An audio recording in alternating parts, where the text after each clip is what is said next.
మహానటుడు అక్కినేని నటించిన శ్రీమంతుడు cinema set లో ఓ గమ్మత్తైన సంఘటన జరిగింది. ఆ సినిమాలో సూర్యకాంతం గారిది కీలకమైన పాత్ర. దర్శకుడు కె ప్రత్యేగాత్మ ఆమె పైన సన్నివేశం చిత్రీకరిస్తున్నారు. అప్పుడు జరిగింది ఆ సంఘటన. డైలాగ్ పేపర్ ని ముందు సూర్యకాంతంకి ఇచ్చారు.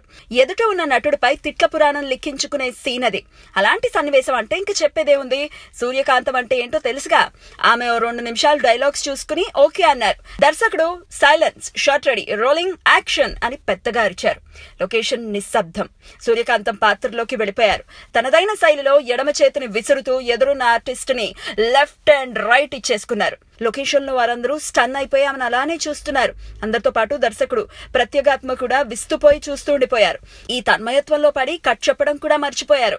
సూర్యకాంతం మాత్రం డైలాగులు అయిపోయాక కూడా దర్శకుడు కట్ చెప్పకపోయేసరికి సొంత డైలాగులు అల్లుకుని చెప్పుకుంటూ వెళ్లిపోతున్నారు. ఎంతసేపటికి కట్ చెప్పకపోయేసరికి ఆమె ఆగిపోయి ఎన్నైనా కట్ చెప్పవే అని అడిగారు వెటకారం, కోపం కలిసిన ఎక్స్ప్రెషన్ తో. టపీమని స్పృహలోకి వచ్చిన దర్శకుడు ప్రత్యేగాత్మ, ఏం లేదమ్మా, బాగుంది కదా, అందుకే అలా వదిలేసి చూస్తూ ఉండిపోయావు అన్నాడట నవ్వుతూ. ఆహా, బాగుందని అలా చూస్తూ ఉండిపోయావా? మా నాయనే, అదనంగా డైలాగులు చెప్పాను కదా, అంచేత మరి కాస్త అదనంగా డబ్బులు ఇప్పించరాదు అని తడుముకోకుండా అనేశారట సూర్యకాంతం. అంతే, లొకేషన్ మొత్తం నవ్వులతో మునిగిపోయిందట. అయితే అక్కడే లొకేషన్ లో కూర్చున్న నిర్మాతలు మాత్రం గతుక్కుమన్నారట. దాదాపు 47 ఏళ్ల క్రితం జరిగిన ముచ్చట ఇది.